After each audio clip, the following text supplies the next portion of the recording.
Este texto, la verdad que nace también por inquietudes obviamente personales, desde el lugar donde me he desarrollado en los últimos ya más de 10 años, que es en el ámbito universitario, y cómo mirar y analizar este sujeto estudiante que ha tenido ciertas transformaciones a la luz del sistema que rige, en este caso, a la educación superior chilena, ¿vale? Entonces lo que tomé fueron el rastreo de los últimos movimientos estudiantiles en el ámbito universitario. Para acotarme un poco más al tiempo, este texto lo estoy construyendo para algo mucho más extenso, pero voy a tratar de sintetizarlo al tiempo que me mencionaba Jimena. Bueno, parto el texto con una cita de un extracto del petitorio que elaboró la CONFET, que es el Consejo Nacional de Federaciones de Estudiantes de Chile, universitario obviamente, que es un petitorio que se hizo en el movimiento del 2011, que fue un movimiento estudiantil que ganó mucha, mucha adherencia a nivel nacional, incluso cruzó las fronteras y tuvo bastante exposición en medios internacionales. Y este petitorio parte con este propósito, ¿no?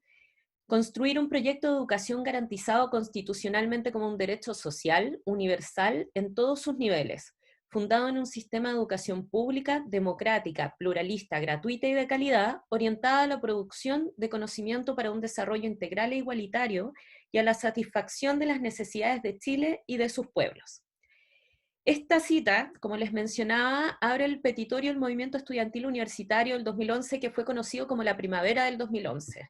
Las consignas que movían este movimiento era educación pública, gratuita y de calidad.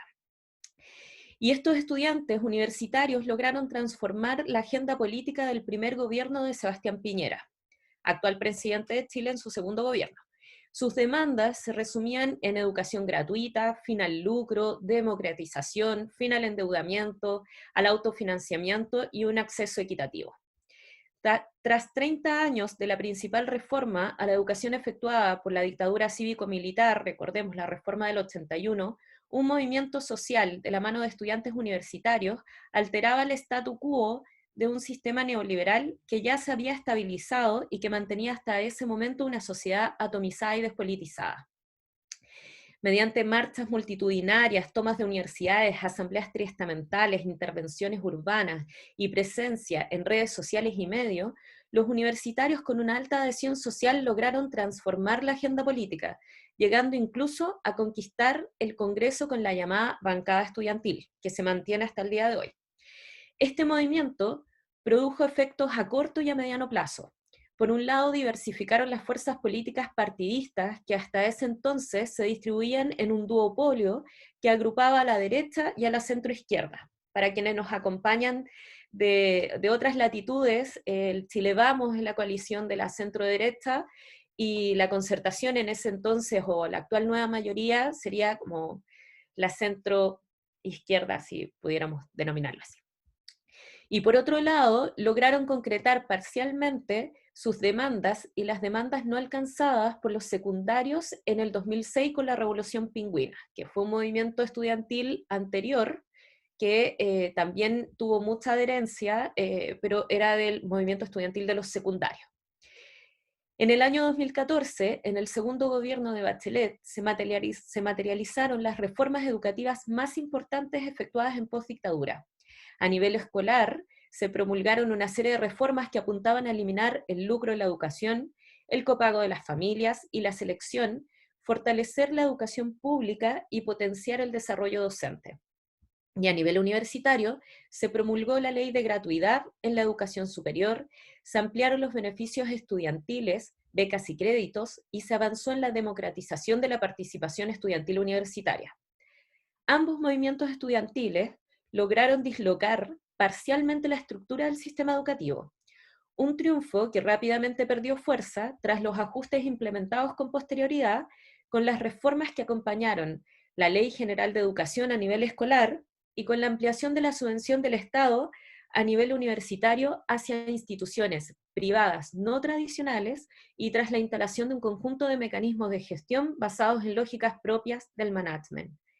Más aún, dichas reformas, lejos de desestabilizar las bases que sostenían el sistema educativo, lo sofisticaron aún más, dejando en evidencia incluso que la potencia del nuevo orden neoliberal ya no solo se limitaba al ámbito económico, sino como también nos lo remarca Wendy Brown, por sobre todo se extendía a la vida en todas sus dimensiones. Específicamente en la educación superior, bajo la matriz discursiva de la modernización del Estado, se implementaron una serie de transformaciones en las universidades. Se incrementó la competencia mediante la incorporación de instituciones privadas al sistema único de selección. Se instaló con mayor sistematicidad el modelo de estándares, tanto en los procesos educativos como en los procesos de gestión. Se implementaron nuevos dispositivos de control y de fiscalización y se adoptó una nueva lógica de administración basada en la rendición de cuentas o accountability. En síntesis, mediante las reformas concretadas luego de los movimientos estudiantiles del 2006 y del 2011, se instalaron una serie de lógicas que en apariencia respondían a las demandas estudiantiles y de la sociedad en general, pero que en la práctica se alejaba de esta intención. El ajuste descrito evidenció de forma clara lo que Wendy Brown, Christian Laval, Pierre Dardot y ante todo Foucault ya nos anticiparon. En cuanto a comprender al neoliberalismo no como ideología, sino como racionalidad de gobierno propia de las sociedades contemporáneas y productora de ciertos modos de existencia, cuya lógica se centra en la competencia y la autonomía, y su potencial se sostiene en el cálculo sobre el modo de conducir a los sujetos de gobierno hacia ciertos comportamientos, convirtiéndolos así en sujetos de autogobierno. Muestra de lo anterior son los cambios que podemos visualizar en los últimos movimientos estudiantiles encabezados por estudiantes universitarios. Y aquí tomo una cita de una entrevista de la expresidenta de la Federación de Estudiantes de la Universidad Austral de Chile, de las demandas de un movimiento que se generó el año pasado, previo al estallido social chileno, ¿no? En junio del 2019. Estudiantes de educación superior demandan al gobierno y a las universidades hacerse cargo de las problemáticas de salud mental que aquejan al estudiantado, especialmente vinculados a la sobrecarga académica. Y acá está la cita de la expresidenta en un medio local. Esta movilización se enmarca en torno a la salud mental, que es una problemática que afecta a estudiantes a nivel nacional y nadie se está haciendo cargo. No pedimos que se baje la calidad, pero sí que se consideren medidas de flexibilidad académica para que estudiantes terminen bien sus carreras y no muriéndose. Hoy vemos cómo las tasas de depresión y suicidio han aumentado. El contraste entre las demandas del 2011 con las demandas de salud mental impulsadas por el movimiento universitario del 2019 es un ejemplo nítido que refleja el carácter performativo de un sistema educativo enmarcado en la racionalidad neoliberal. Este contraste nos permite problematizar ciertas cuestiones con miras a examinar las transformaciones que han tenido los movimientos estudiantiles universitarios chilenos en los últimos 15 años. ¿Qué cambios entrañan sus demandas? ¿Cuáles son las tácticas y estrategias que despliegan como forma de lucha? Son algunas de las preguntas que nos permiten ahondar en los efectos que dichas transformaciones tienen sobre las subjetividades de las y los estudiantes y la forma en la que éstas engarzan con la nueva subjetividad docente. En el caso chileno, la universidad tradicional es una representación clave de la alianza neoliberal estratégica que se establece entre las instituciones y la mentalidad de Estado. Toda vez que estas instituciones son consideradas en cierta medida públicas, pese a estar inmersas en un contexto de economización, donde las finanzas sustituyen la relación derecho social sujeto y la relación capital-trabajo. En consecuencia, en las universidades chilenas se establece una transformación en la política del capital, cuyo instrumento ícono actual es el voucher y cuyo efecto se materializa en las formas en las que los sujetos que habitamos las universidades, vale decir estudiantes, autoridades académicas y docentes, nos gobernamos a nosotros mismos y entre nosotros mismos.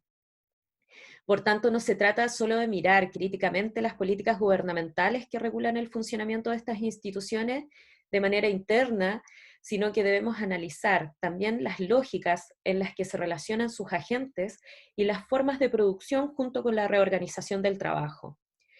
Bajo este escenario, productividad, calidad e innovación se han convertido en el mantra de quienes constituimos la fuerza de trabajo en las universidades tradicionales. Esto es aún más evidente si atendemos a la supuesta autonomía de la que gozan las instituciones en sus políticas de autofinanciamiento, puesto que en ausencia del Estado, en ese espacio de expansión, articulan y acuerdan las universidades entre sí nuevas condiciones y exigencias bajo las formas de cooperación internacional y de globalización. Con esto me refiero, por ejemplo, a procesos de acreditación, a la competencia por la captación de fuentes de financiamiento, al mercado de la producción de conocimiento vinculado a conglomerados editoriales, etc.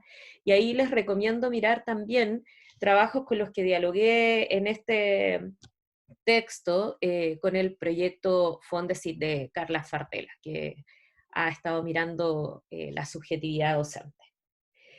Por otra parte, Lazzarato es claro al evidenciar el papel que ocupan las universidades norteamericanas en tanto modelo empresarial respecto a la configuración del nuevo sujeto, estudiante, acreedor, deudor.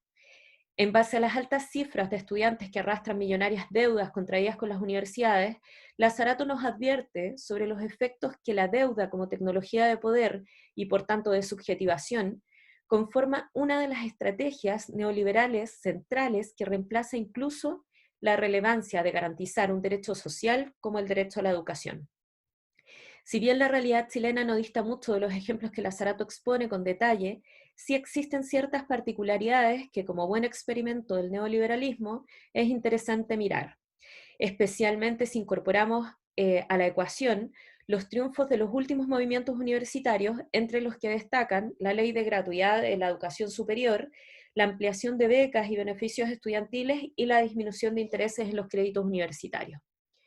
Con esta demarcación, no intento desestimar la figura del estudiante deudor, al contrario, mi interés es exponer cómo, una vez más, el caso chileno destaca por el híbrido entre la provisión de un derecho social a través de un proveedor público o privado, que indistintamente debe someterse a las reglas del mercado, con un sujeto, el estudiante deudor, quien portador de un voucher reclama un servicio.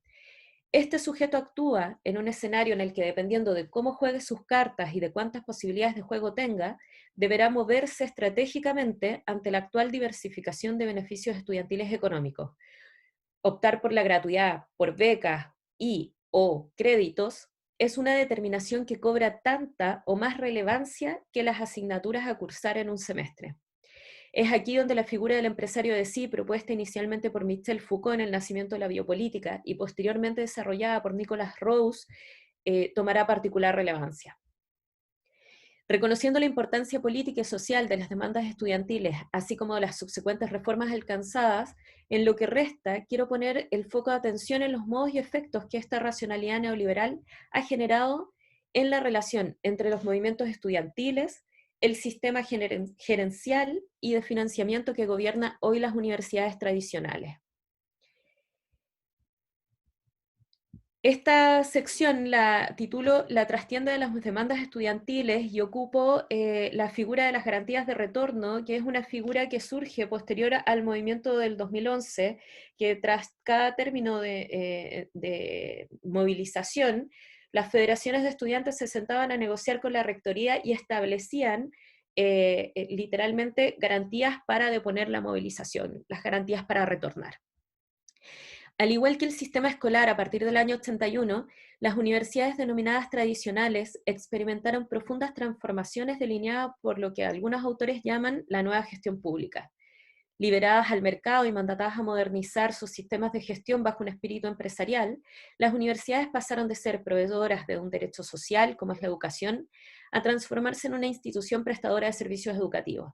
La privatización, la objetivación y la producción competitiva del conocimiento pasaron a ser fundamentales para mantener el orden actual, como nos los muestran los resultados de los trabajos de Carla Fardela.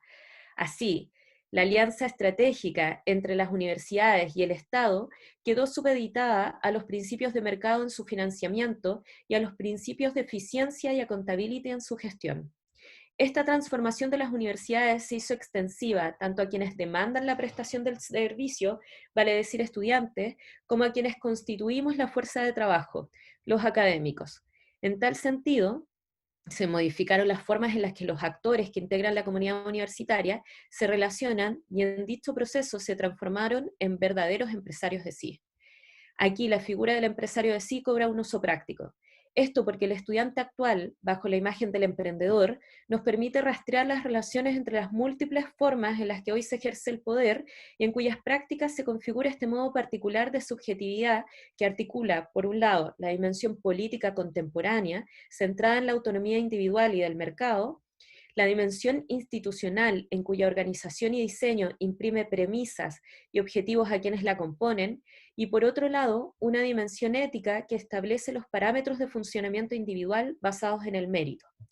Así, el estudiante actual que ingresa a la universidad con la aspiración de obtener un certificado profesional, orienta sus acciones y estrategias siguiendo las reglas de comportamiento que esta institución público-privada, mandatada a su vez por el mercado, le ha delineado. Complementariamente, también debemos considerar la particularidad de las universidades tradicionales en tanto campo que posibilita la emergencia de formas de lucha colectiva, particularidad que adiciona un elemento más a la forma en la que esta subjetividad del empresario de sí toma cuerpo y agencia sus demandas individuales. De esta forma, el movimiento estudiantil mantiene un lugar táctico y estratégico en cuanto a fuerza de lucha, pero cambia respecto a las formas y los fines que persigue. En cuanto a las formas de lucha, hoy los movimientos estudiantiles en general cuentan con la autorización tácita y muchas veces explícita de las autoridades universitarias. Suspensiones de clases para asistir a marchas y horarios protegidos para realizar las reuniones o las asambleas son algunas de las nuevas reglas que regulan las movilizaciones estudiantiles universitarias. De este modo, acciones que antes tenían en su racionalidad la intención de mostrar la fuerza de los movimientos estudiantiles, haciendo explícita la capacidad de asumir riesgos en el desafío a las autoridades universitarias y de gobierno, estas han sido institucionalizadas y por tanto desprovistas de tal racionalidad. En cuanto a las demandas, ya no se orientan hacia la obtención de un derecho social y colectivo necesariamente, sino más bien se centran en el bienestar individual inmediato.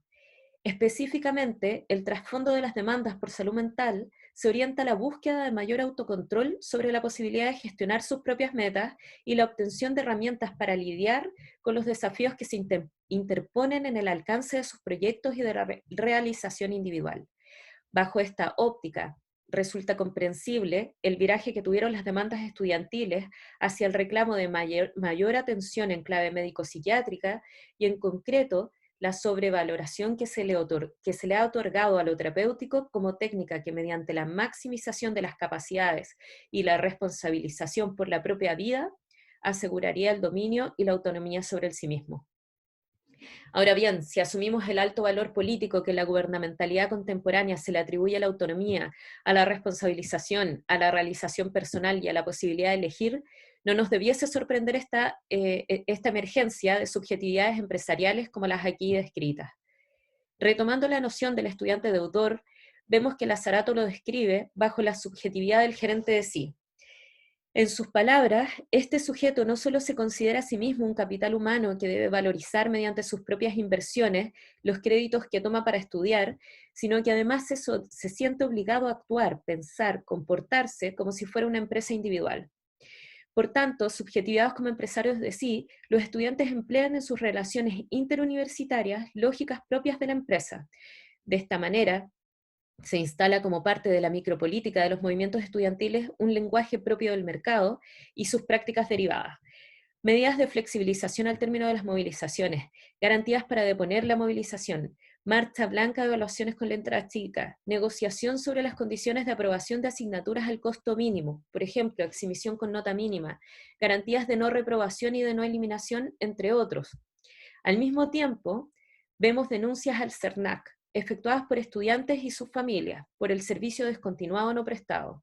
Esto último genera una contraposición ciertamente problemática del mismo movimiento estudiantil, pues según los estatutos de las federaciones estudiantiles, por el solo hecho de ser estudiantes universitarios, estos se consideran automáticamente parte del movimiento que ha definido la paralización y por tanto actos como las denuncias o reclamos antes mencionados irían en contra de las propias reglas que de forma autónoma han establecido las organizaciones estudiantiles, evidenciando en la actualidad una crisis de representatividad interna en dichos gobiernos universitarios. Y por otro lado, este tipo de acciones ponen en tensión la institucionalización o complicidad con la que las universidades han asumido las movilizaciones estudiantiles como estrategia para evitar la paralización, puesto que con este tipo de denuncias individuales, el estudiante subjetivado como cliente le recuerda a la institución el carácter empresarial que la constituye y por tanto la interpela a la imposibilidad de suspender el servicio. Estas estrategias propias del empresario de sí se pliegan de forma productiva y alineadas con las mismas lógicas gerencial de quienes administran la universidad. Así, mediante la figura de la mesa de negociación, espacio en la que participan autoridades universitarias responsables de gestionar el servicio prestado, junto a los estudiantes, se definen las garantías que tendrá el estudiante subjetivado directamente ya como cliente y buscando a ambos el menor costo posible, tanto para el gestor que presta el servicio y que debe cumplir con los requerimientos ministeriales para el financiamiento, como para el consumidor de este servicio educacional, quien reclamará las garantías de calidad del servicio contratado, resguardando que esto no implique mayor sobrecarga académica producto de la paralización. En todo este proceso, queda fuera de toda negociación el docente. Sin embargo, se asume su compromiso y posterior participación como parte de los costos que se acuerden en esta transacción. Así vemos cómo al término de los últimos conflictos estudiantiles se acuerdan un sinnúmero de medidas de flexibilización, tales como ajustes al calendario académico que difícilmente podrán responder a un límite de tiempo razonable, exigencias de calidad subsumidas a los criterios de acreditación, mantención de los programas de asignaturas como si no hubiese habido paralización y un discurso que asegure el fiel cumplimiento de los compromisos de formación, en especial de la calidad del servicio entregado. Estas medidas de flexibilización finalmente operan como tecnologías de gobierno, dado su alcance y regularidad, materializadas en decretos o documentos normativos al interior de la cultura universitaria que regulan y moldean las relaciones entre los agentes de la institución. Asimismo, debemos considerar otras racionalidades de gobiernos y tecnologías que se han instalado previamente y que ocupan una centralidad eficaz en la producción de esta subjetividad del empresario de sí, tanto en estudiantes como en docentes. Me refiero al modelo basado en competencia y al saber sí que mediante el uso de un saber experto, organizado y calculado, gobierna los modos de existencia no solo en la universidad, sino también en la vinculación con la sociedad y las familias de los estudiantes. Ejemplo de ello es el currículum y la serie de instrumentos que trae consigo, los indicadores relevantes para la acreditación, como la tasa de empleabilidad o la titulación oportuna, y el saber psicológico experto que hoy se ensamblan con el saber pedagógico, llegando incluso a desplazarlo con el fin de objetivar y otorgar miradas explicativas, proyectivas y certeras, dirigidas a la maximización de las capacidades personales de estudiantes e incluso de quienes imparten la docencia mediante la idea del mentor o de la obligación de considerar en todo el proceso de aprendizaje los aspectos psicosociales de las y los estudiantes. En suma, la subjetividad se convierte en un elemento clave del proceso de formación de la educación superior. Este conjunto de prácticas y tecnologías componen la matriz de la cultura empresarial en la que funcionan hoy las universidades chilenas y al mismo tiempo promueven una ética del emprendimiento que performa las relaciones de los sujetos que la componen. De esta manera, se configuran ciertas formas de relación entre el gestor del servicio, el estudiante cliente y el docente trabajador para afirmar aquello que, mirado detenidamente, no sostiene otro fin que negociar, bajo razones de mercado, el derecho social que el estudiante contrató y que condicionará su éxito y su realización personal. En este escenario resulta coherente y aceptable que el estamento estudiantil exija garantías como la recuperación de todas las clases programadas, sin que esto implique recarga académica, poniendo en tensión las posibilidades de cumplir dicho cometido por parte del docente, sujetado este último a los tiempos que establezca la autoridad central y el gestor, para asegurar el financiamiento de la institución. Ahora bien, mientras nos preguntamos por las nuevas subjetividades que emergen en el marco de las movilizaciones estudiantiles, el docente como fuerza de trabajo también constituye un sujeto clave que se transforma a sí mismo y adhiere silenciosamente. De forma no concertada, al igual que el estudiante, el docente se relaciona de manera individual y en complicidad durante la gestación de subjetividades emprendedoras, tanto del estudiante como de sí mismo.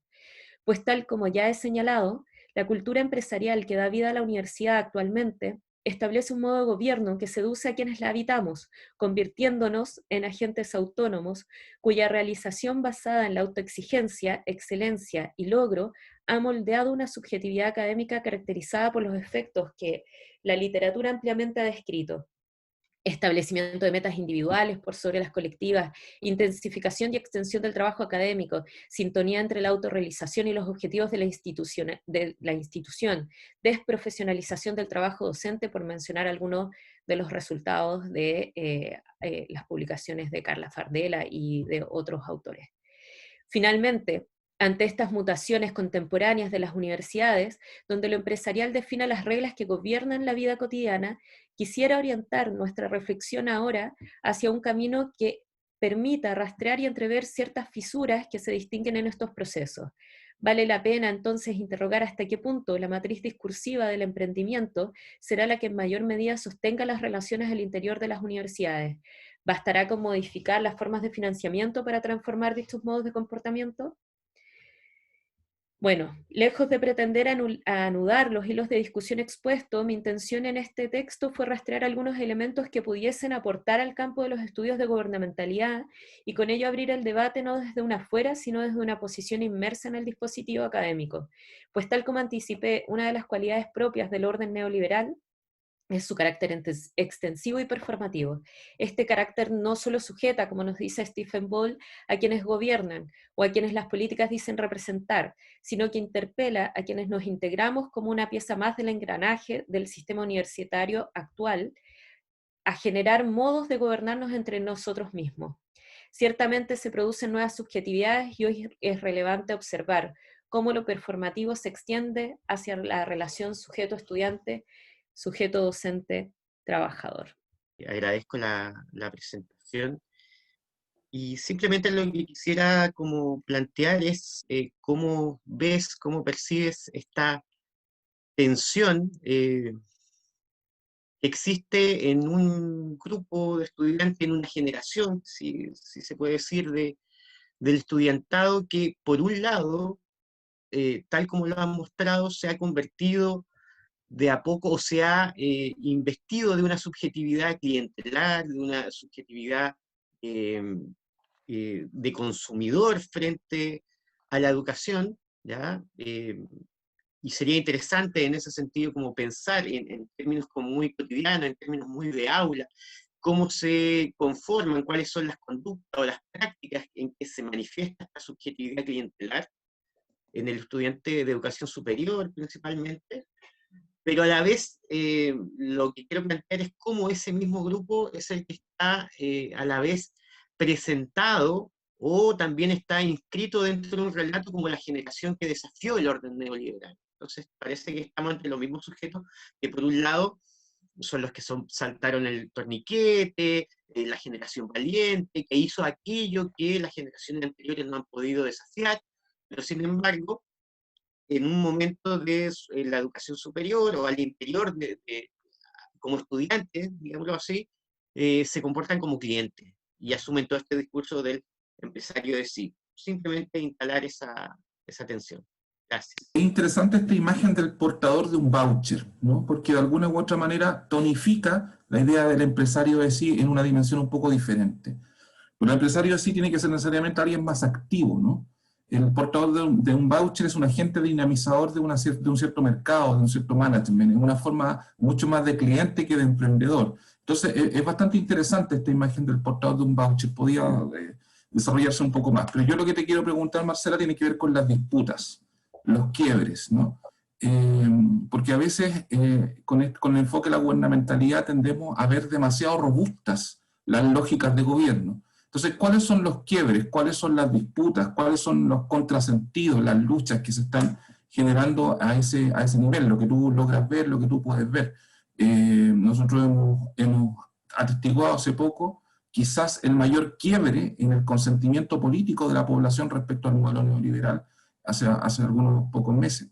Me imagino yo que esto debe expresarse de alguna u otra manera en esta cuestión de las universidades, porque esto es bien interesante porque en cierto sentido no es rentable para los sujetos, para las personas. Uno dice, bueno, voy a estar, qué sé yo, cuánto tiempo de mi jornada haciendo accountability, ¿no? Cuánto tiempo de dedicación de lo que yo hago voy a estar haciendo acreditaciones, fichas, para demostrar indicadores, en fin.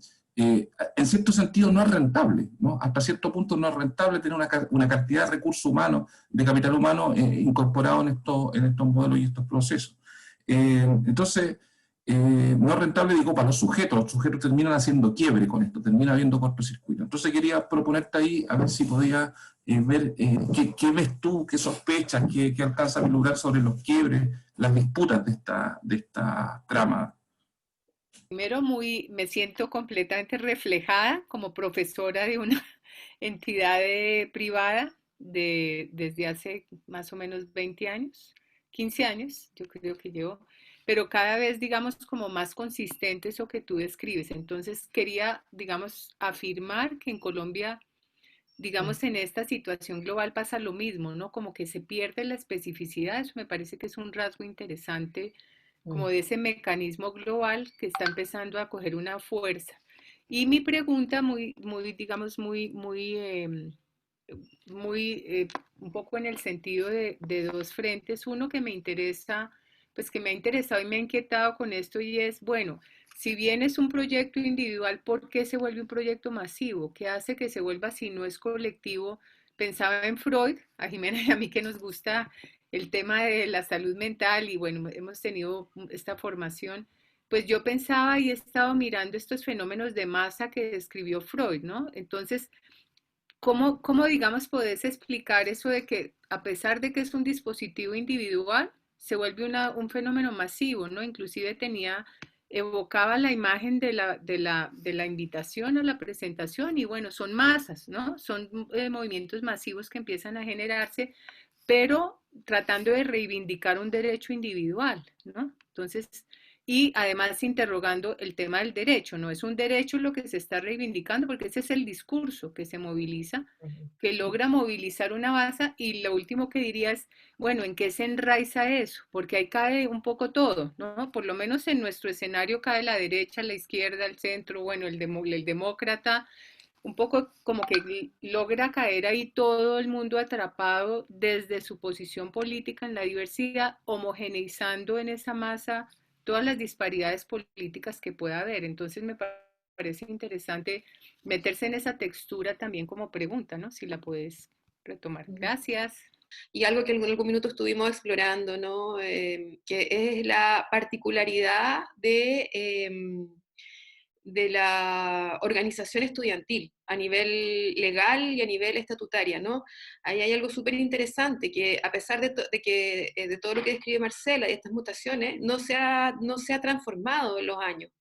Entonces, si te pudiera referir un poquito a eso, a esta anormalidad que tienen las federaciones de estudiantes y a la anormalidad de que actualmente, al menos en el caso de la Universidad Austral, se sigue haciendo como que hubiera una negociación con esta federación cuando no existe esta federación. O sea, creo que todos cuando hice la invitación a que abramos el debate, creo que estamos todos en un lugar de autoridad y de alguna forma de protagonismo que podemos dialogar. ¿A qué voy? Que no sé si voy a responder las preguntas, porque con este texto y en realidad habiendo, o sea, con mi experiencia en los últimos 3 años, habiendo tenido un cargo de gestión fuerte dentro de la universidad, me ha hecho hacerme muchas preguntas como las de ustedes, ¿vale? Y yo creo que un elemento que puede estar en común con respecto a las inquietudes tiene que ver cómo esta racionalidad empresarial, cómo esta economización en las distintas esferas de la vida, ¿no? Y que en el caso de la educación superior se transforma en la idea de la generación de un capital humano, ¿vale? En donde lo que se busca ya no es el sujeto liberal de la realización, ¿no? De un proyecto de realización de sí, sino que se empieza a economizar incluso todas las prácticas y mis proyecciones, y que tiene que ver con una inversión en mí, ¿no? Con después poder capitalizar una mejora en el mercado, la obtención de un trabajo de mejores remuneraciones, no sé, qué es lo que podría movilizar al estudiante hoy día a incorporarse. Entonces ahí tomo algunos elementos que he revisado para este trabajo de las propuestas que hace, de los análisis del neoliberalismo que hace Wendy Brown respecto de cómo la racionalidad neoliberal ha vaciado y generado efectos pervasivos sobre la democracia. Entonces, en el caso de las universidades específicamente, uno de los elementos que podemos, y que con este seguimiento de mirar las transformaciones de los movimientos estudiantiles, incluso de los años 60, revisé movimientos estudiantiles en el caso chileno, de qué es lo que se disputaba, por ejemplo, en los 60, en los 70, en los 80, en los 90, y bueno, claramente luego llegamos a una demanda de salud mental, eh, y uno empieza a mirar, bueno, cómo se genera esta desmantelación de lo político, de los movimientos estudiantiles. Porque respondiendo un poco, por ejemplo, la pregunta de Tuillán, ahí hay una disonancia, ¿no? El actor cambia. El actor no es el estudiante secundario, o sea, el actor que salta el torniquete, no es el estudiante de la universidad, no es el estudiante universitario. Entonces, en la universidad, de alguna forma, se abre un espacio mucho más despolitizado, ¿no? De hecho, por eso hacía el vínculo también con el movimiento de los pingüinos del 2006, que también fue el movimiento secundario, ¿no? Son los secundarios los que hoy día podrían decir incluso que participaron más protagónicamente en el 18 de octubre, con el mochilazo. El estudiante universitario, yo diría que no ha estado del todo presente más nítidamente.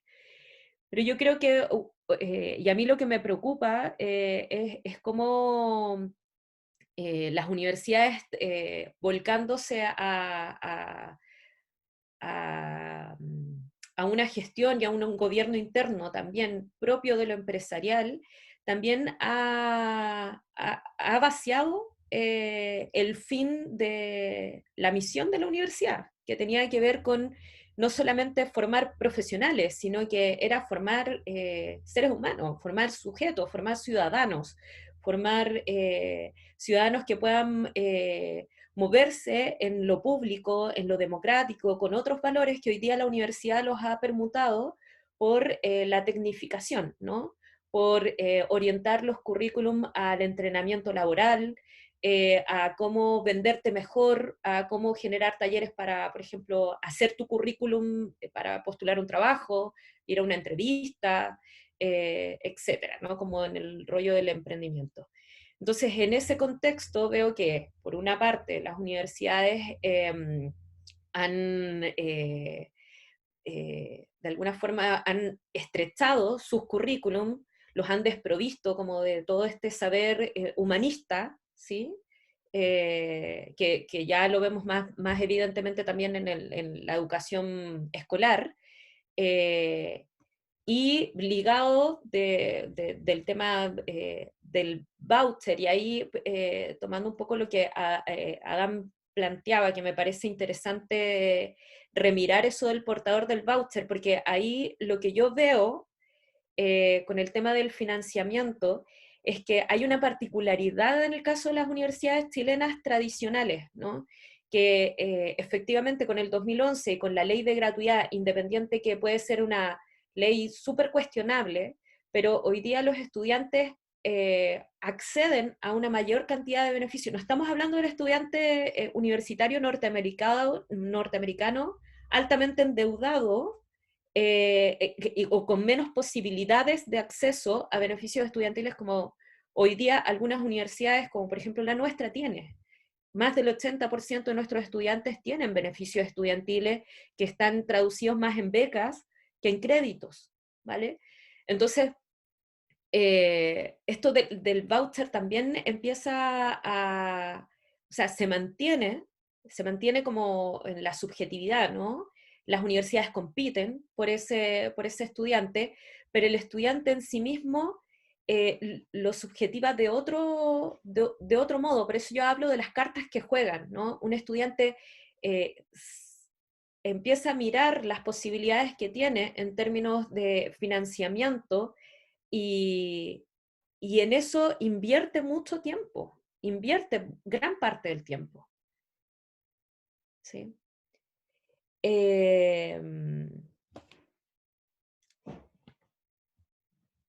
Y respecto de lo colectivo y lo individual que planteaba María Elena, también vuelvo un poco al tema de los cambios en los principios como de la democracia que hoy día estamos asistiendo, ¿no? Efectivamente, los estudiantes marcan sus demandas en un discurso de igualdad, ¿vale? De igualdad, no sé si tanto de justicia, pero sí de igualdad. Y ahí también hay autores que Wendy Brown lo establece, ¿no? Ya no se trata de la igualdad de derechos, sino que se trata en este caso, del reclamo por la igualdad de oportunidades. Entonces, ahí también hay una transposición de estos principios a llevarlos a justamente cómo se puede capitalizar de algún modo mis acciones, incluso dentro del aula. O sea, lo que mencionábamos, esto de que las medidas de flexibilización terminan siendo medidas que de alguna forma se reclaman bajo el derecho de una desventaja, por ejemplo, el tema de la pandemia por temas de conectividad, pero finalmente supera incluso el tema de la conectividad y los estudiantes lo que queda finalmente es que se rebaja la nota de exhibición o que se flexibilizan las notas de aprobación o las formas de aprobación más que las notas, y aparece también un poco discurso que los docentes y todos nos hacemos cómplices también, como en el tema de todos afirmamos que mantenemos una calidad cuando sabemos que difícilmente se puede asegurar eso si se viera empíricamente el proceso. Hoy día, por ejemplo, las universidades están anticipándose con esto del cambio por la pandemia a la educación virtual, que es más económica. Las universidades se están anticipando y están haciendo procesos ya de seguimiento, de autoevaluación para el futuro proceso de acreditación. Haciendo el monitoreo de este proceso, ya del proceso de hacer grupos focales, qué es lo que los estudiantes están aprendiendo, cómo se puede potenciar este mecanismo, por ejemplo. Sí, no sé si respondí todo, pero por favor, podemos seguir abriendo el diálogo. Bueno, agradezco mucho la exposición de Marcela y sobre todo porque me dejó muy asustado. ¿Sí? Yo hace muchos años que me dedico a las drogas, no compro, ni vendo, ni consumo, solo vino tinto. Pero trato de pensar las drogas, ¿no? Y uno de los hechos que me llamó más la atención previo al 18 de octubre fue un planteamiento como estudiantil, incluso como movimiento, sobre el agobio que estaban padeciendo. ¿Sí? Y la categoría de agobio, que ahí está referido al agobio que significa el estar en la universidad, ¿sí? Yo tengo 2 hijos que están en la universidad y sufren terriblemente, ¿sí? Entonces uno entiende muy bien el agobio, y por favor es una categoría que a mí todavía me parece inmanejable, ¿sí? Mm. ¿Y qué es lo que me preocupa? Porque en este proceso de demandas por la salud mental, sobre todo apuntando a un intento de autogobierno individual, entonces, y espero que no me interpreten mal, la droga aparece teniendo un papel siniestro.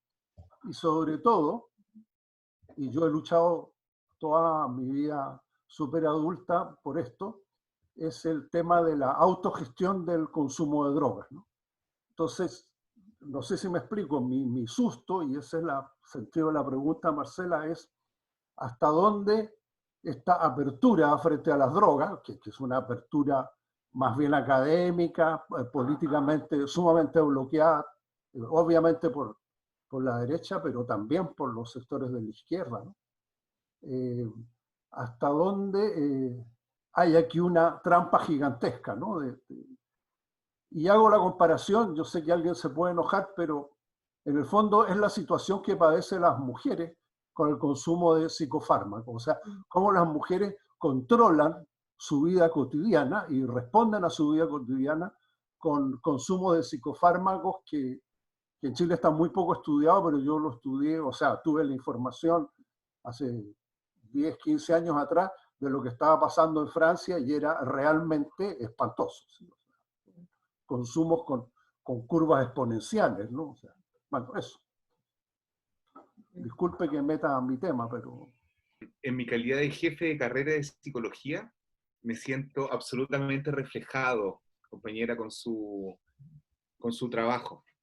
Y nada, pues, un montón de preguntas que surgen y de reflexiones, pero también algunas cuestiones que uno termina pensando, ¿no? Que, por ejemplo, que la forma universidad, el ideal de universidad que uno por ahí eventualmente puede tener, no sé cómo lo veis tú, yo creo que ya fue, ¿no? O sea, ese ideal de universidad con las características justamente de la universalidad, la producción de conocimiento y producción de tantas cosas que en algún momento se levantaron. Yo no sé si la universidad sigue siendo eso o si alguna universidad sigue sosteniéndola, ¿no? Sigue pudiendo sostener, digamos, esa forma tradicional de lo que es la universidad.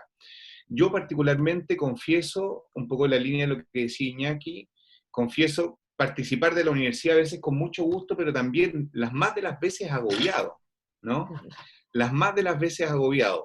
En calidad de profesor, en calidad de directivo, digamos, de una escuela, y en ese sentido, claro, no me causa tanta extrañeza que también no solamente los profesores, sino los estudiantes sientan, digamos, esa sensación de agobio, los administrativos, la gente que se dedica como uno a la gestión. En el fondo la universidad como un espacio que hoy día provoca ese agobio de manera generalizada, ¿no? Yo no sé cómo lo han podido ver por allá. Además yo participo en una universidad privada, ¿no? Con todas las características que eso pueda, digamos, tener. Una universidad privada que además tiene siempre una vocación pública, es decir, una universidad privada, digamos, muy particular dentro de las que existen. Estoy pensando, en todo caso, que uno paga con subjetividad, Marce, el hecho de participar en la universidad, ¿no?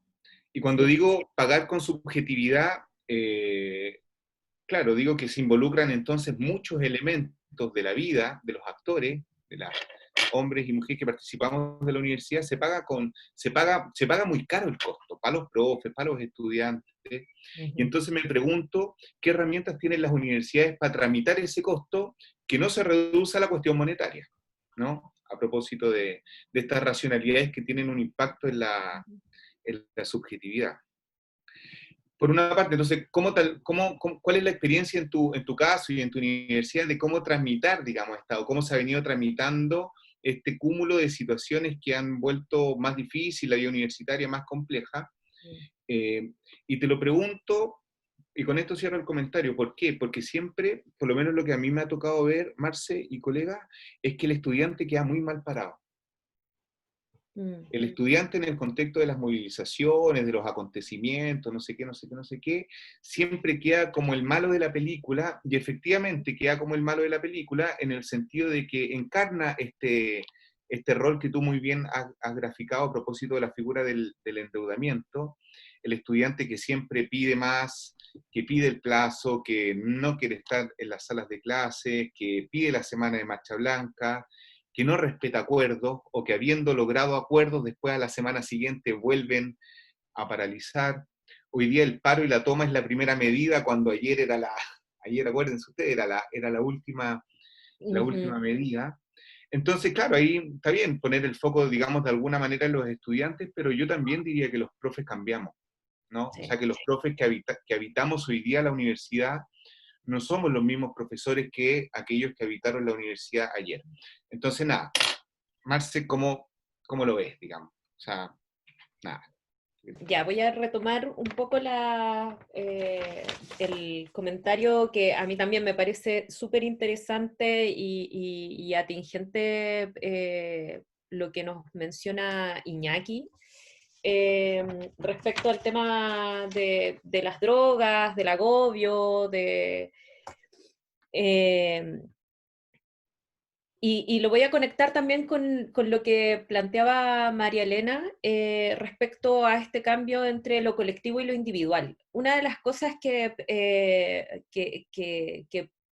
podemos constatar, ¿no? Y sobre todo los que hemos ocupado cargos de gestión directa con estudiantes, directores de carrera, jefes de carrera, es que el estudiante está súper solo. O sea, el tejido social ha estado, efectivamente, es un tejido que previo a octubre está, no sé si completamente, pero estaba fuertemente desintegrado, y en el contexto, por ejemplo, se intensifica aún más con universidades regionales, ¿vale? Ahí hay un contexto de particularidad en que las universidades regionales, la matrícula se compone de estudiantes que son de localidades, que dejan sus casas y se vienen a una ciudad, ¿vale? En este caso Valdivia, Temuco y otras universidades regionales, y que llegan acá en condiciones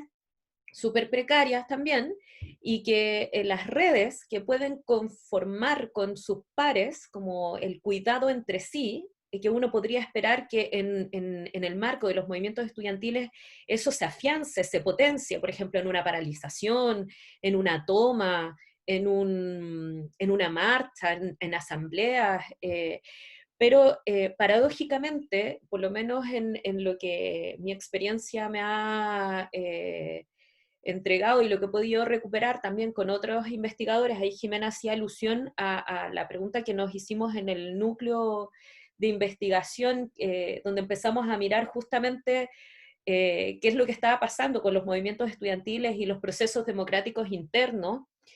Es que el tejido social, o sea, los estudiantes están súper solos, hay un nivel de soledad tremendo, tremendo. Estudiantes que, o sea, no es por poner la nota dramática, pero estudiantes que incluso, por lo menos en el contexto que yo conozco, en que han muerto solos en sus cabañas, ¿sí? Como incluso, y no suicidio necesariamente, ¿vale?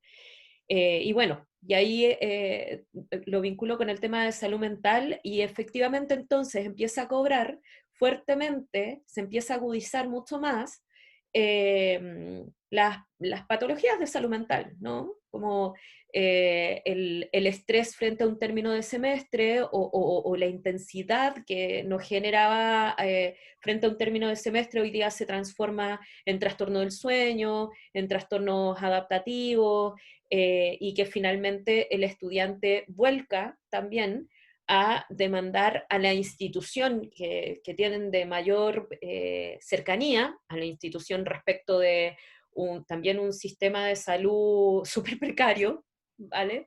Entonces le empiezan a demandar como a la representación del Estado el derecho a la salud, ¿no? Al cuidado, a la salud, y las universidades más encima toman la decisión, que a mi juicio me parece riesgosa, de decir, ok, como universidad nos vamos a hacer cargo de la salud mental, cosa que es una expectativa que evidentemente ninguna universidad podría cumplir, ¿no? Con el sistema de financiamiento que tiene, es muy difícil que la pueda cumplir. Entonces, así las universidades empiezan, por ejemplo, a contratar psicólogos, psiquiatras, a generar capacitación en quienes no somos los jefes de carrera, de contención en los profesores, de mandar la pesquisa respecto de situaciones de riesgo de salud mental. Entonces empieza a moverse un aparato que sin duda a mí me parece peligroso, porque es riesgoso, porque además, y aquí lo conecto con lo que Andrés mencionaba, respecto de, y con lo que Carolina también preguntaba en el Facebook, respecto de cómo impacta también o cómo se relaciona con el ejercicio académico docente o con quienes trabajamos en la universidad. Y una de las, también de las características, ¿no?, de este orden o de esta razón neoliberal es que nos configura a nosotros como subjetividades que nos implicamos en este caso y nos responsabilizamos por el otro, ¿vale? Entonces así tenemos académicos que también sienten la responsabilidad o de alguna forma te interpela este sistema a hacerte cargo de la salud mental del otro, de ese estudiante, cosa que es un imposible, ¿no? Con suerte uno se está haciendo cargo de uno mismo. Entonces, como comprender las miles de circunstancias socioemocionales que trae consigo es una carga tremenda, ¿vale? Y acá lo enlazo también con los resultados del trabajo de Carla Fardela, que la cité bastante, porque, o sea, sin duda hay que dialogar mucho con los resultados que ella ha tomado, no sé si lo conocen, pero Carla ha investigado sobre la subjetividad docente, ¿vale? Y cuando yo hablaba de esto de la complicidad entre este sujeto empresarial, el estudiante y el docente, es que justamente la Carla lo dice, ¿no? Para que esta neoliberalización de la universidad y la instalación de todas las racionalidades económicas dentro de la universidad, el management, para que se haya instalado, uno de los ejes claves, de las piedras angulares clave, fue transformar la fuerza de trabajo, y que fue que los académicos nos alineáramos y nos hiciéramos cómplices con esta racionalidad. Entonces así el círculo, el engranaje se podía armar, y efectivamente los académicos, y ahí yo me interpelo a mí misma, ¿no? Y me reflejo, ¿no? O sea, yo estando incluso pendiente de estos temas, estudiando estos temas, leyendo estos temas, investigando estos temas, me como el cuento, me comí el cuento, ¿no? O sea, efectivamente es algo que te atrapa, ¿vale? Como, y que te atrapa porque tienes que, por lo que Carla menciona, ¿no? Por el tema de que la subjetividad académica está centrada en la autoexigencia, en una relación con la pasión por el trabajo, en que la academia yo la hago porque estoy enamorada de lo que yo hago, ¿vale? No es que yo trabaje hasta 24/7 porque me obligan, si total no tengo horario. Entonces, hemos sido cómplices de esto. Y retomo también lo otro, esto mismo con los académicos, y que a mí particularmente me preocupa, también lo hemos conversado con Jimena, que dentro de los espacios democráticos que se ha visto altamente impactado en el ejercicio académico es el académico político dentro de la universidad. Anteriormente la universidad te permitía un ejercicio político a través de las uniones sindicales, de las formas que hubiera, ¿no? Yo estoy en una universidad en que existe un sindicato académico, que tiene gran cantidad de los académicos adscritos al sindicato. Sin embargo, vemos cómo los sindicatos también se vacían, ¿no? con estas lógicas de competencia también entre nosotros mismos, ¿no? Se desviste la fuerza sindical. Y con respecto a la pregunta de Marcelo sobre el enfoque por competencias, yo creo que es difícil, y ahí Adán también me preguntaba, ¿no? Como por las, me preguntabas como por las tramas o por las disputas que podrían repensarse este espacio. Yo creo que no lo sé. Yo creo que sí hay un atrapamiento hacia los indicadores. Cada vez más nos hemos vuelto gestores expertos en el cálculo económico de la materia que sea en términos de educación. El currículum actual con las innovaciones curriculares, donde se ha, no sé, donde se plantea esto de la formación integral con la formación especializada técnica, pero también la formación sello, como la competencia sello, donde estaría supuestamente estos valores de nuestra sociedad actual, se pierden en créditos, se pierden en créditos transferibles, en posibilidades de intercambio, de cómo maximizar este currículum. Y el docente a la vez siente que su docencia, que su ejercicio está cada vez más desprofesionalizado. Además, porque los sistemas de evaluación son sistemas de evaluación individuales generalmente.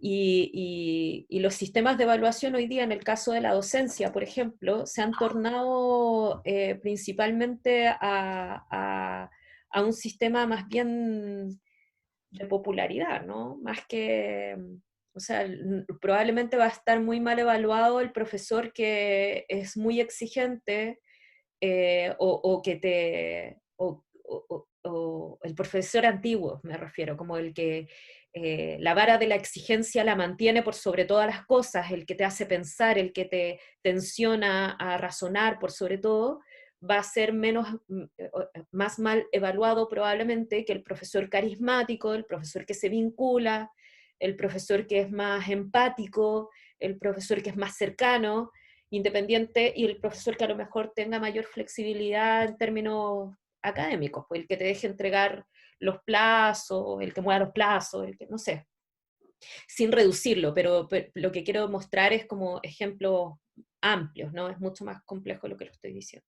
Primero agradecer la presentación y agradecer esta invitación a pensar la práctica universitaria, ¿no?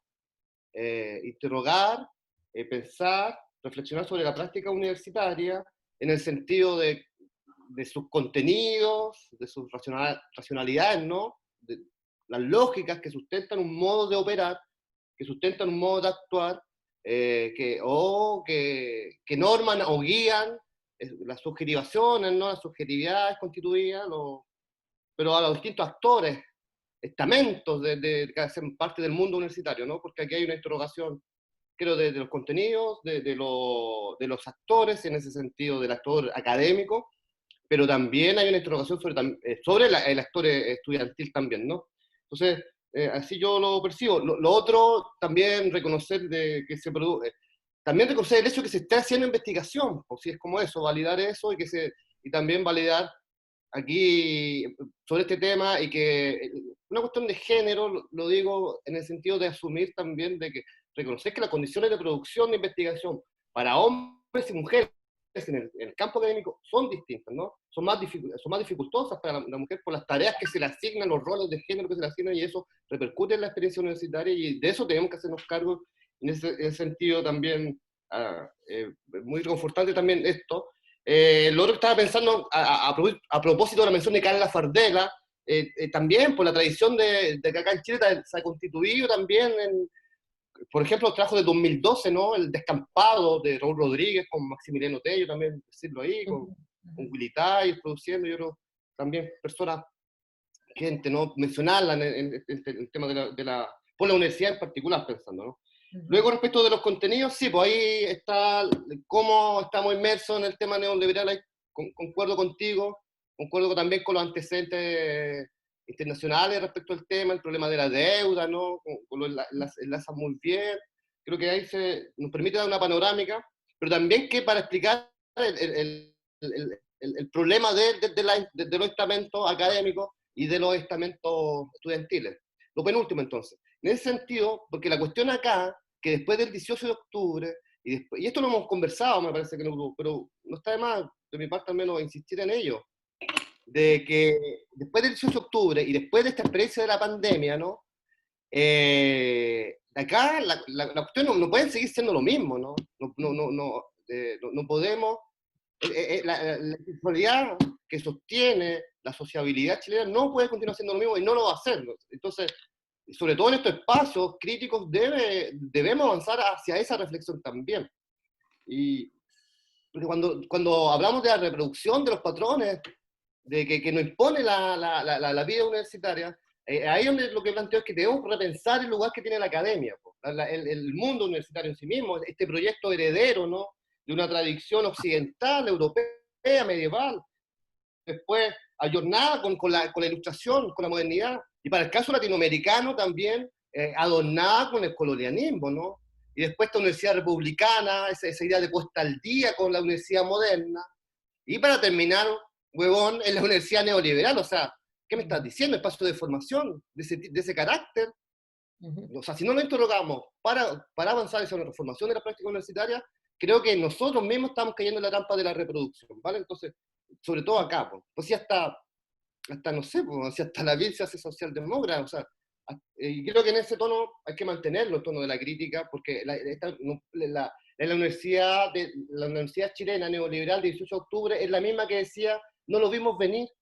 No, pero yo me acuerdo de un texto a propósito de 2006, y hay registro hecho, porque un documento audiovisual, donde estaba la frase, al 2006, no nos vieron venir al secundario en el año 2006, después ¿cuántos años luego la academia? Entonces, no refiere de una desvinculación total de la academia. Y de las nosotros como académicos vamos a tener que estar sujetos también a esas transformaciones. Porque hoy día la academia lo que es un espacio que reproduce fundamentalmente una lógica competitiva en los académicos y los estudiantes. Una lógica también, para el caso de los académicos, de esa producción individual, competitiva, no de la idea, de cuidar la idea, de no trabajar colectivamente. Por eso también valida este espacio, ¿no? Pero falta harto en esa, y eso, y yo al menos estoy en esa parada, y yo no, lo siento, pero yo no voy a descansar, porque esta universidad que conocí el 18 de octubre, así, yo lo planteo, no puede seguir funcionando. El modo de plantear la investigación, oye, desde tú sentado, nosotros sentados mirando la montaña, vamos a elegir el tema, el problema, total desvinculación con el problema de la sociedad civil. La universidad es un espacio elitista, hoy día en pandemia se muestra espacio elitista para personas que tienen un contrato indefinido, ¿no? Y que pueden no exponerse a salir a la calle. Entonces, si no interrogamos todo eso, vamos a seguir puro reproduciendo, ¿vale? Esa es mi opinión. Y ahora viene la pregunta. Y también hay una interrogación de movimiento social, estudiantil en particular, por eso termino.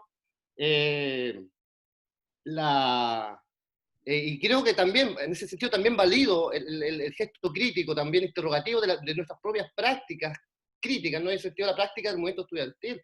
Obviamente una crítica afirmativa que busque también fortalecerse, pero crítica al fin y al cabo, ¿no? Pero yo tengo una crítica sobre la crítica, y aquí termino. Yo pregunto, respecto al ejemplo de la deuda, ¿no? Y este actuar individual de las familias frente a las instituciones que ponen neoliberalismo, o en el marco más general de una sociedad de consumo como es la nuestra, y como es el caso del CERNAC, este Servicio Nacional del Consumidor. Cuando Marcela Paula se dice, aquí los estudiantes van con sus padres, van las familias, y por la vía individual buscan gestionar y administrar la deuda, ¿vale? Y ahí también hay una relación respecto al movimiento estudiantil mismo, también en introducción a las propias estructuras organizativas, que como ven que los estudiantes no validan la instancia organizativa y toman esta opción individual del CERNAC, ¿no? Del reclamo, de la judicialización del problema, ¿no? La judicialización como modo de lo individual, del tratamiento individual neoliberal. La judicialización es donde se manifiestan los procesos individualizantes del tratamiento de las problemáticas sociales.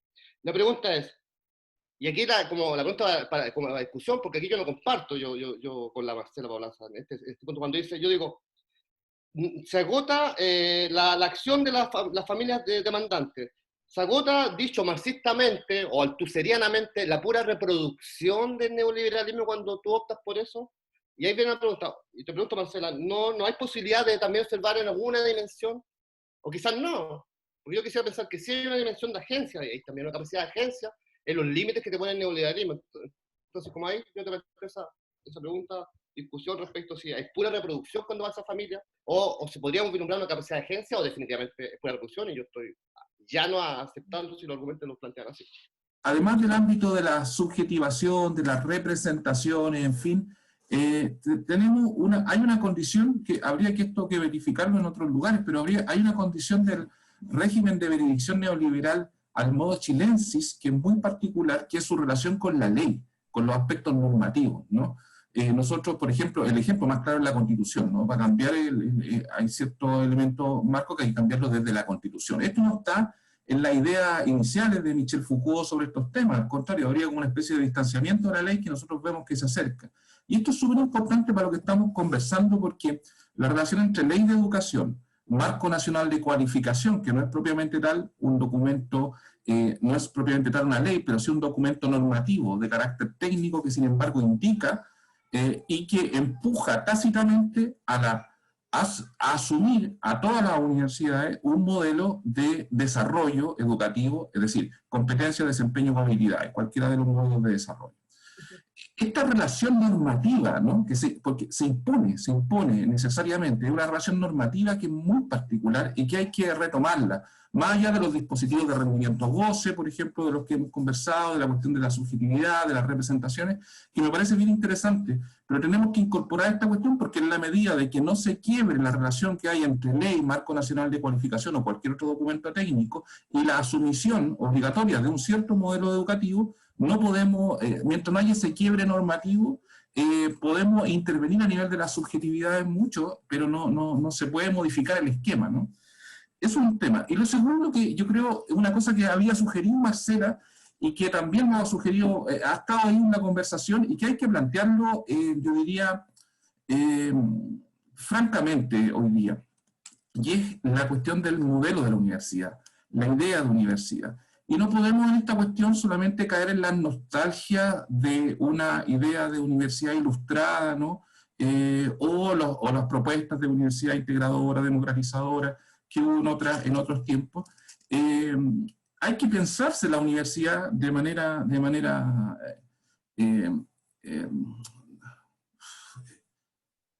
radical. Hay que pensarla, porque muchas veces a mí me parece atestiguar, no lo digo en este espacio, sino que sobre la discusión respecto al tema de la universidad, una especie de crítica conservadora, ¿no?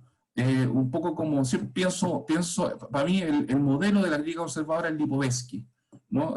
Alguien que critica lo nuevo, ¿no? Pero siempre hay una especie de añoranza por lo que pasó, ¿no? Como que ahí hubiera como un tiempo pasado mejor. Y bueno, y la universidad, por lo menos en Chile, es una universidad que nunca terminó por demoralizarse, que siempre tuvo un acceso elitista, entonces no hay mucho que añorar en ciertos aspectos. Entonces, ahí es bien importante de que hay que pensar la universidad, quebrar ciertas añoranzas, ciertas nostalgias de un modelo de universidad que puede tener elementos que rescatar. Yo no digo eso, incluso esta puede tener algunos modelos que rescatar, porque raramente algo llega a solidificarse tanto si no tiene algún fondo de verdad que sea capaz de manipular. Raramente puede hacerlo. Entonces, yo creo que esto también nos empuja, ¿no? Ya fuera de esta conversación, pero nos empuja a pensar el tema de la universidad más radicalmente, suspender ciertas nostalgias y ciertas añoranzas y tener una mirada más realista también, como decía Pincheira, respecto de qué eran las universidades y de qué eran nuestras universidades y de los procesos que iban en camino, pero que tampoco llegaron a solucionarse. Bueno, esos dos comentarios, perdón. Yo creo que hay algo que retomando lo que ha planteado Iván, ¿no? De que ya llevamos cuántos años diciéndonos lo vimos venir. En ese sentido, yo creo que algo que una deuda pendiente nuestra para poder entender el fenómeno mismo, que es donde estamos inmersos al menos, que es la universidad, es mirar el tema del estudiantado. En concreto, ¿con qué lo digo? Se ha asumido, como decía Tuyán, ¿no? Esta idea de que esta generación es la que, y ese discurso está en todas partes, ¿no? Que esta generación fue la que desafió las reglas el 18 de octubre. Y eso, al menos desde mi experiencia, no es así, ¿ya? Y me gustaría, por ejemplo, que lo pudiéramos mirar en las distintas realidades. En mi experiencia, como bien decía Marcela, quienes saltaron los toniquetes fueron los estudiantes secundarios, ¿sí? Y en el caso nuestro, al menos los universitarios, nosotros, y en ese momento Marcela era directora de escuela, instó a los estudiantes, ¿no?, a hacer asambleas, a hacer discusión, a hacer foros, a participar, y no hubo participación de parte de los estudiantes universitarios mayoritariamente, ¿ya? Y tengo la sensación que eso es algo que se replica mucho. Entonces, tengo la sensación que se está edificando este mito de que el estudiante universitario es el protagonista del estallido, y tengo la intuición de que eso no es así. Y creo que hay algo que hay que mirar ahí, ¿no? Porque no vaya a ser cosa que le estemos atribuyendo a un actor algo que no le corresponde, y eso nos está llevando también a errores importantes. Eso por una parte. Y otra cosa que quería plantear es, no sé cuál fue la experiencia de ustedes, pero nuestra experiencia es que se hacen todos los esfuerzos habidos y por haber para impulsar estrategias participativas, democráticas, políticas a los estudiantes, y no resultan. A lo mejor nosotros no lo estamos haciendo bien, puede ser, ¿no? Pero es algo que habría que empezar a mirar, quizá. Y lo otro que quería plantear es que el tema del voucher, ¿no?, que lo planteó Adán, yo creo que es clave, porque aun cuando el estudiante está con gratuidad, se sabe portador de un capital, ¿sí? Lo comparo con el tema de lo que pasa, por ejemplo, en sistemas educacionales donde hay un aporte directo del Estado, ¿no? Por ejemplo, el caso de Brasil, que conozco un poco más de cerca. Es muy distinta la relación.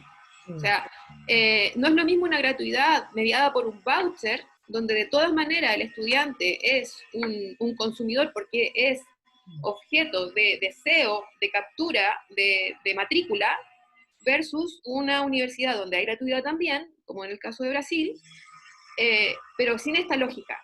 Creo que se configuran realidades completamente distintas, y en ese sentido el voucher es fundamental para poder entender lo que pasa en Chile. Básicamente, a ver, hay que interrogar esta idea del secundario por un lado y el universitario por otro, no porque no se evidencien cuestiones o caracteres o modos como diferenciados, sino porque específicamente lo que hemos visto, sobre todo en el trayecto que nos presenta Marcela, es un flujo permanente a través de ciertas prácticas, ¿no? O sea, los pingüinos tuvieron después, se supone, habría que hacer muy bien ese seguimiento, cuál fue su rol en el movimiento del 2011, los del 2011 en qué se fueron transformando. O sea, me resistiría un poco a esta idea de que de un día para otro el secundario, siendo un sujeto como social muy, muy romántico, muy, muy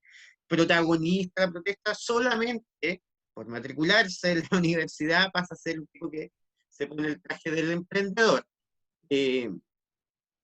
Toda vez que, por ejemplo, yo en mi experiencia con secundario, me doy cuenta que existen ya ciertos atisbos en el secundario de ese tipo de subjetividad.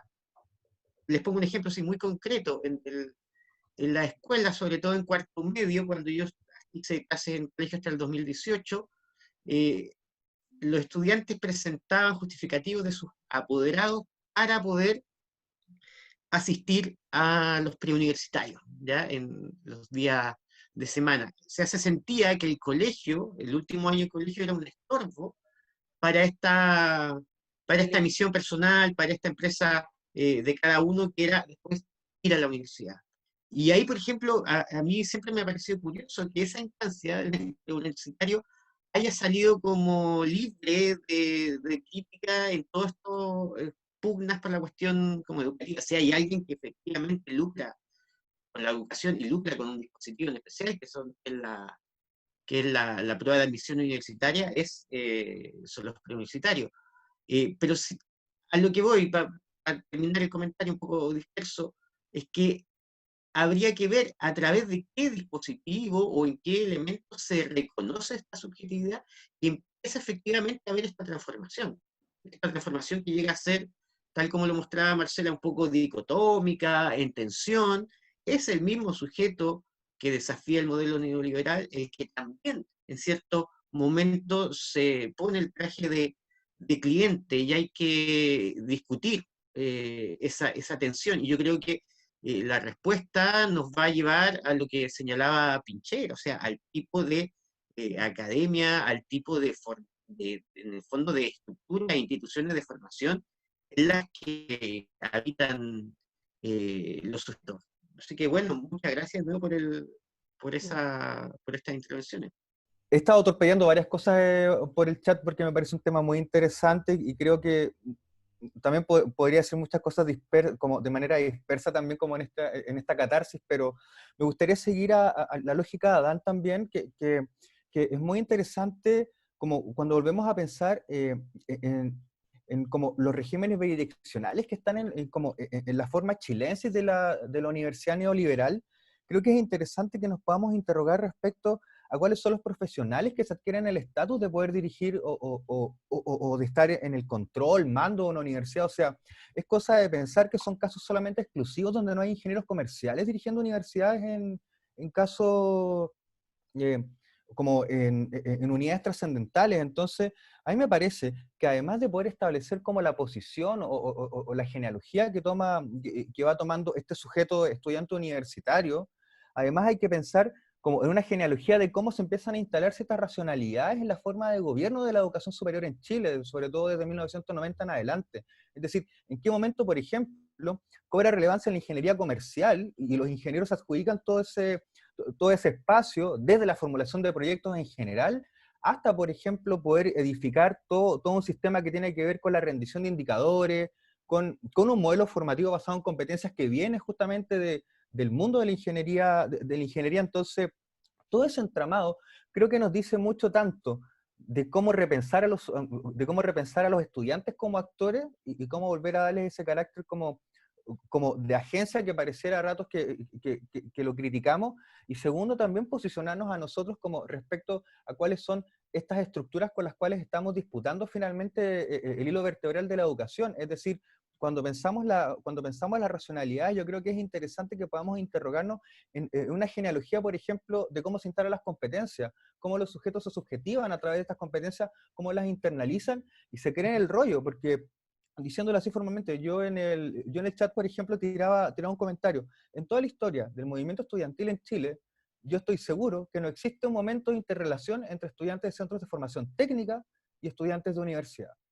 Y es súper interesante interrogarse, no culpando a los estudiantes de las universidades, porque probablemente más de un momento intentaron organizarse, o de hecho, de por qué, por ejemplo, las diferencias que se dan, por ejemplo, entre los estudiantes de universidades estatales versus universidades privadas y universidades privadas con rango. Es decir, los que están en universidades que tienen 5 años, no pescan a los que están en una universidad que tiene 2 años de acreditación, por ejemplo, o que está a punto de morir, y no se rescatan entre ellos. Entonces, me parece súper interesante interrogar cómo también estos mismos modelos formativos impactan en las trayectorias como políticas o de agencialidad que tienen los estudiantes. No tengo una pregunta al respecto para hacerte, Marcela, pero me parece interesante que podamos instalar esa reflexión, la verdad. Y los he escuchado con mucha atención para sencillamente un comentario, digamos, de cierre de acá desde la distancia. Estoy en Colombia y, digamos, muy interesante cómo la perspectiva, digamos, que Marcela plantea para el caso chileno es perfectamente aplicable al caso colombiano. Creo que pues está claro para ustedes que Colombia es quizá el país que sigue más de cerca como el desarrollo de las políticas de corte neoliberal. Somos, digamos, que cuando ustedes dan un paso, nosotros tardamos muy poco en ir como haciendo lo mismo, de tal manera que a pesar de que ustedes han hablado puntualmente del caso chileno y que entiendo que todos los asistentes o la gran mayoría están en el contexto chileno, pues he podido, digamos, seguir con bastante claridad, digamos, incluso términos que ustedes han utilizado que aunque no se usan en Colombia, pero que se leen pues de manera muy sencilla, ¿no?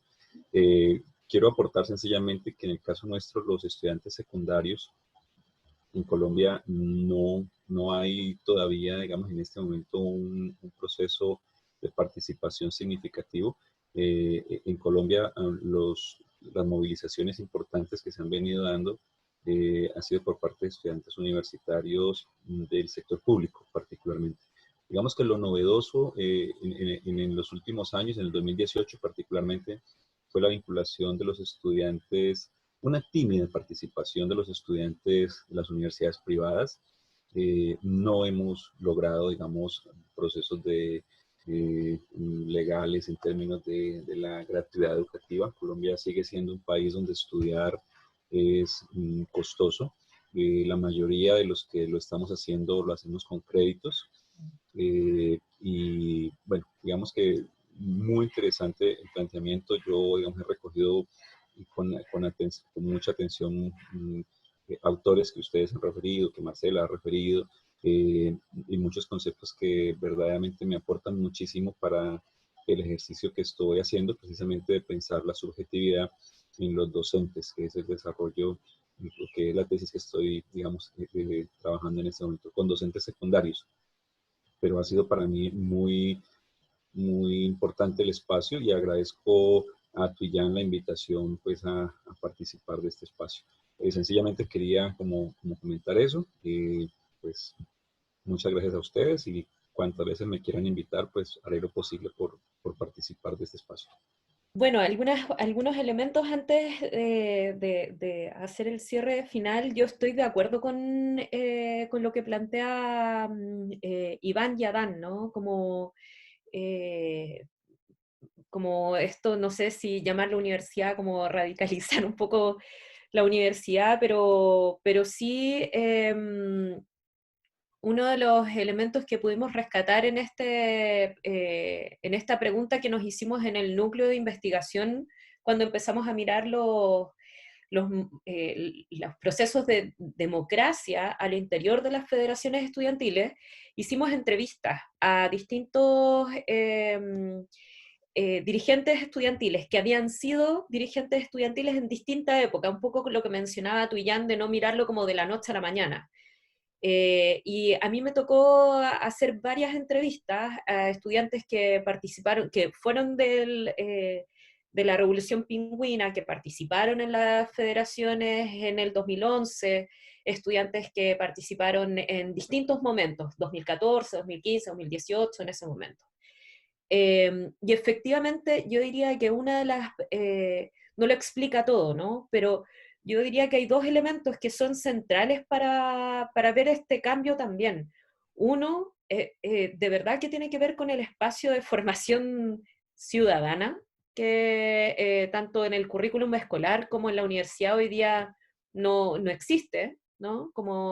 O está muy secundarizado en el caso de la educación superior, como espacios de formación asegurada, creo yo, no solamente como un electivo más, sino que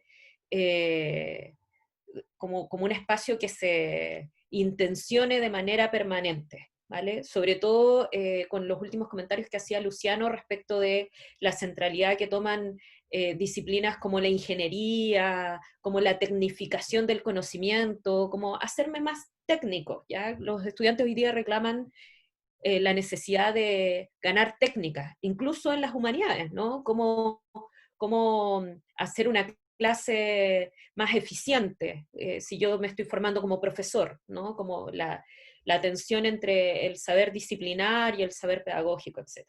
Entonces, yo efectivamente creo que una de las discontinuidades que hay entre la transformación de este estudiante del año 2006 al año 2019 tiene que ver con los espacios de formación ciudadana a los que ha asistido ese estudiante, Y por otra parte, la vinculación con el afuera.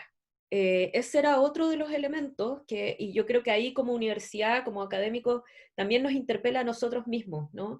Entrevistas donde los estudiantes, por ejemplo, en federaciones del 2011, mencionaban que eran llamados durante la movilización del 2011, gastaban casi todo su tiempo como dirigentes estudiantiles, más que en asambleas internas o petitorios internos para las universidades, era, por ejemplo, charlas con los sindicatos de pescadores, en el caso de acá, con los sindicatos de trabajadores regionales, con la comunidad, con las poblaciones, con las juntas vecinales, cosa que tú pierdes ese ejercicio o esa vinculación con el exterior de la universidad en las federaciones estudiantiles, lo pierdes en los movimientos estudiantiles o en los dirigentes estudiantiles actuales, ¿no? Y asimismo creo que mirándonos a nosotros mismos también, es un poco lo que empieza a ocurrir, ¿no? Como la vinculación con el medio pasa a ser un indicador en que el académico lo genera como un espacio también de capitalización para el currículum, más que una posibilidad de efectivamente transformación. Y yo creo que ahí es donde está la oportunidad, está la ventaja. De esto yo creo que en el caso nuestro, por ejemplo, yo me lo planteo como cómo yo retribuyo y devuelvo las investigaciones que yo hago con las escuelas, cómo las devuelvo a la escuela, ¿no? Les termino por poner la bomba a las escuelas y las fragilizo más con los resultados de esta investigación crítica, o me reúno con ellos en favorecer espacios de reflexión donde podamos generar otras conversaciones que a ellos les interese y que yo pueda también entregarles algunos de los resultados de investigación. Creo que por ahí va, ¿no? La intención que Iván siempre nos tensiona, abrir más este espacio también de la cátedra, creo que es efectivo, creo que ese podría ser nuestra posibilidad ahora que viene incluso un hito tan importante como el plebiscito. Eso por mi parte. Ah, perdón, y lo que sí me parece interesante, que un poco desintoniza, pero yo sé que tengo que tirarle más rollo y que en otra ocasión la podríamos discutir, es el movimiento feminista, el movimiento estudiantil feminista, que sí parte en las universidades, sí tuvo harta fuerza, y yo creo que ahí hay espacios de fisura que son interesantes mirar.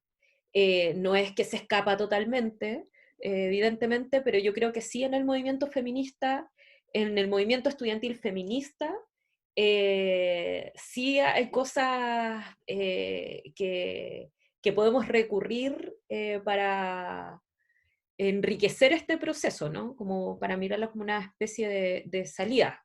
Eso.